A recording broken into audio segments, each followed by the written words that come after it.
Bonjour et bienvenue dans cette nouvelle vidéo. Ça fait très longtemps que je n'en ai pas filmé. Ça me fait un petit peu bizarre. Enfin, s'il y en a une que j'ai filmée dernièrement, mais qui n'est pas encore en ligne. Ça fait un mois que j'ai pas posté de vidéo. C'est logique, parce qu'en fait, j'ai eu une énorme remise en question. J'ai été fort paumée ces derniers temps sur ce que j'allais faire de ma vie, de mon métier.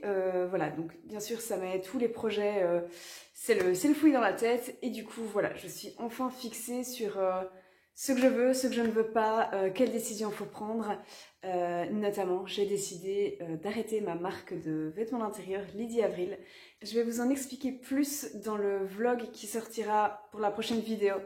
J'en ai parlé un petit peu aussi sur mes réseaux sociaux, donc le compte Instagram Lydie Avril qui existe encore, et je l'ai aussi mis du coup sur mon compte Instagram Lydie Rossi, qui est mon compte couture privé plus en fait. Voilà, je vous explique tout ça. Mais donc ceci explique cela. Aujourd'hui, j'avais envie de vous revenir avec un bilan couture, parce que je me suis dit quoi de plus clair et de plus logique sur ma chaîne qu'un bilan couture. On est au numéro 23. Je n'ai pas repris toutes les pièces que j'ai fait en fait depuis le bilan numéro 22. J'ai pris les pièces qui me semblaient être intéressantes, dont j'ai envie de vous parler. J'en ai déjà pour certaines parlé en vidéo, mais je sais que les personnes qui tombent sur mes bilans couture n'ont pas spécialement vu mes autres vidéos. Donc ce que je ferai, c'est que je vous mettrai les vidéos qui les concernent dans la barre d'informations. Je mettrai les patrons si je peux, parce que parfois j'ai utilisé la Maison Victor et vous savez que ce n'est plus disponible. Donc voilà, les références que je peux quoi. Bien sûr avec un délai habituel de au moins une semaine. Bref, la toute première couture que j'ai envie de vous présenter dans ce bilan, c'est cette robe que je vais vous montrer portée. C'est la robe Magnola de la marque de patron d'Irendou. C'est une marque de patron que j'avais envie d'essayer depuis longtemps. Et la robe Magnola, je la vois en fait quand je travaillais chez Chipote et Papote, depuis que je suis arrivée dans cette boutique pour y travailler. À chaque fois, je vois la robe Magnola. Beaucoup de clientes la réalisaient aussi et ça va l'air d'être un plaisir. Et la version longue me donnait mais tellement envie parce que, donc vous l'avez vu dans la vidéo que je vous ai montrée, mais il y a une fente, il y a un beau décolleté, c'est resserré à la taille, ça se ferme avec une fermeture invisible et il y a une floche pour resserrer au niveau de la taille. Donc c'est vraiment tout ce que j'aime et la longueur, parlons-en. Donc voilà, depuis longtemps je voulais me la faire. C'était très agréable à coudre.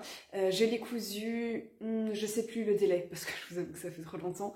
Mais je me souviens que c'était des coutures agréables. C'est pas une couture où je me suis tiré les cheveux, où j'ai eu besoin de mettre ce projet sur le côté parce que j'en avais marre. Pas du tout, voilà, c'était vraiment agréable. Concernant le tissu, il vient de chez Ma Petite Mercerie. Il me semble, c'était de la viscose qui était Ecovero. Je me souviens que j'avais dit ça. D'ailleurs, j'en avais fait une vidéo. Donc, je vous propose d'aller voir si ça vous intéresse d'avoir plus de détails. Et cette robe, je l'adore. J'adore le tissu. Je la trouve magnifique. Mais par contre, je ne la porte jamais. Et ça... En fait, elle est tellement belle. J'ai un fil qui dépasse. Elle est tellement belle que... Elle fait robe de soirée en fait, et c'est mon genre de robe favorite, mais du coup, je ne saurais pas trop la porter au boulot, donc maintenant je travaille chez Ika. Je l'ai portée une fois chez Chipote et Papote, parce qu'étant donné que tout le monde coud, c'est pas trop dérangeant d'avoir un truc qui fait waouh, mais maintenant, la porter chez Ika, donc c'est un magasin de mode éco-responsable où je suis vendeuse, je me verrais pas trop la porter, c'est trop de soirée. Et donc je vais changer de job un de ces jours vu que je vais reprendre un temps plein. Et donc je me dirigerai vers les ressources humaines hein, vu que c'est là-dedans que j'ai fait mes études et c'est un domaine que j'aime bien. Et donc dans un bureau où on fait de l'admin, de la RH, je me vois pas non plus porter ce genre de robe. Donc si vous avez un conseil pour porter cette robe, mais trouver des petites astuces, des petites choses qui font qu'elle est plus portable dans la vie de tous les jours, je suis tellement preneuse. Parce que malheureusement, je ne vais pas genre à l'opéra, ce genre de bail, où on doit mettre une magnifique robe de soirée. Donc voilà, je l'aime toujours autant, hein, mais malheureusement, je l'avais pratiquement... Enfin, je l'ai mis une fois, quoi. Sinon, en termes de difficulté, je vous ai dit que c'était un patron agréable à coudre. Pas difficile, mais pas non plus excessivement compliqué.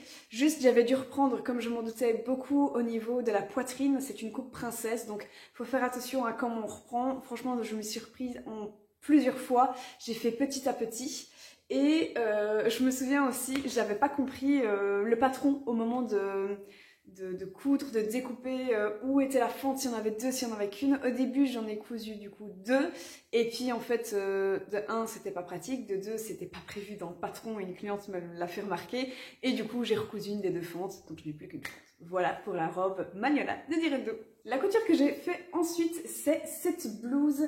Cette blouse, j'en ai également fait une vidéo. Alors, je vous montre de nouveau la capture comme d'habitude.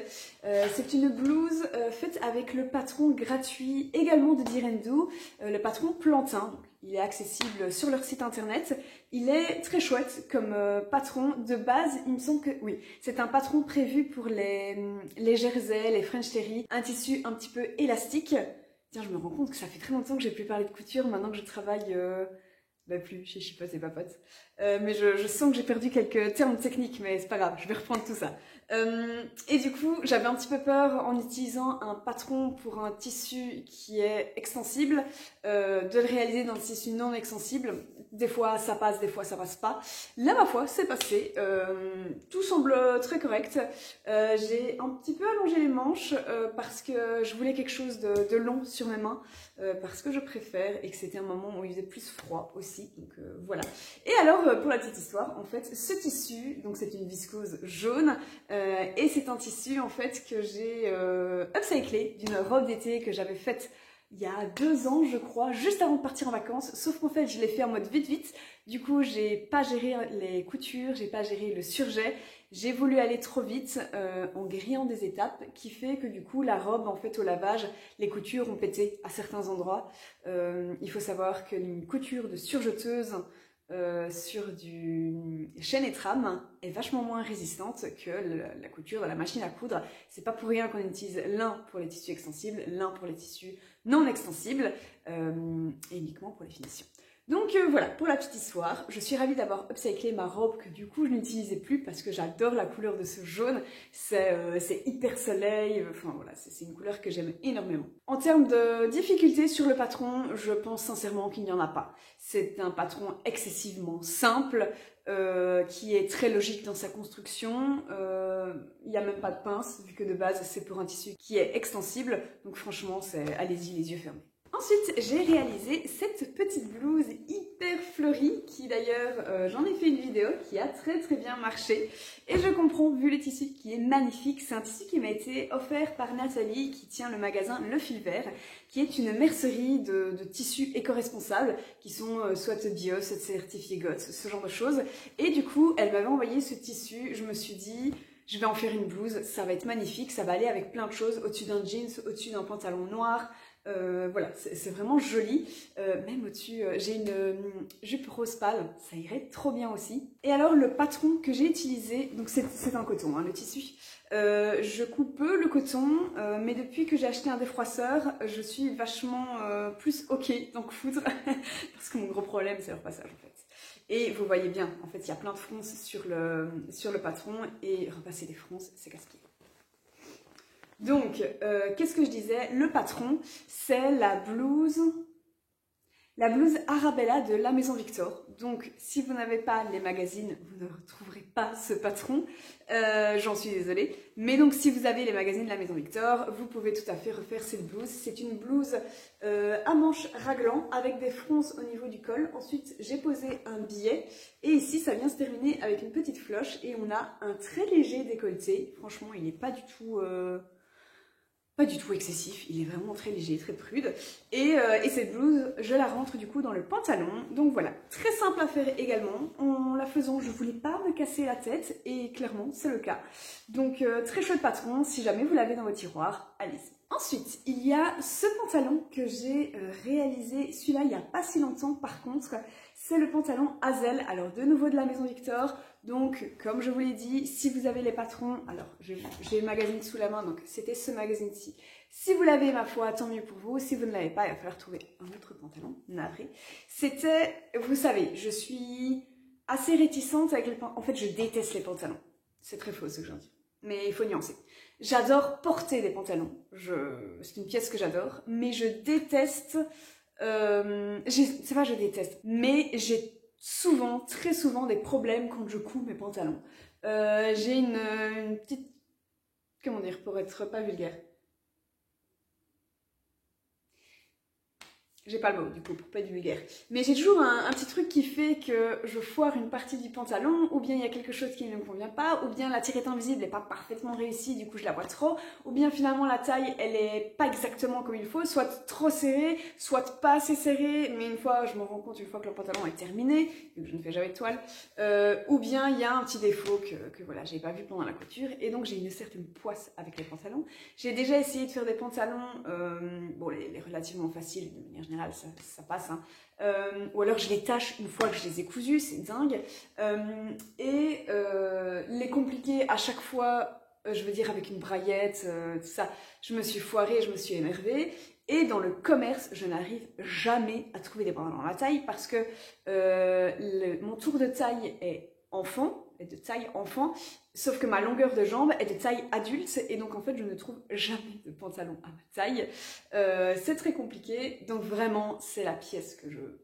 Ah, enfin vous voyez quoi. Et ici j'ai cousu du coup le pantalon Hazel et il est tip top.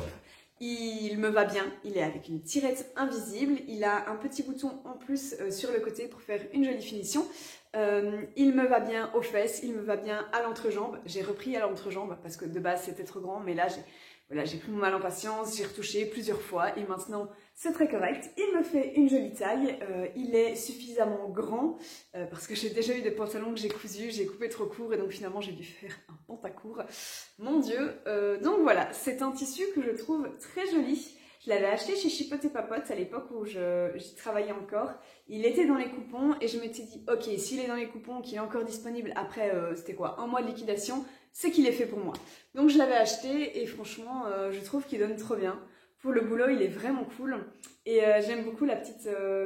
ici, le petit V qui donne un petit plus au niveau de la taille, il est très sympa. Concernant le tissu, c'est un chaîne et trame. Je sais pas vous dire exactement, je pense que c'est une viscose, mais ça doit être un mélange parce qu'il y a du lurex dedans. Et ensuite, la dernière couture, je n'ai pas vraiment de patron à vous donner, mais je vous mettrai une vidéo pour vous aider à trouver un tuto.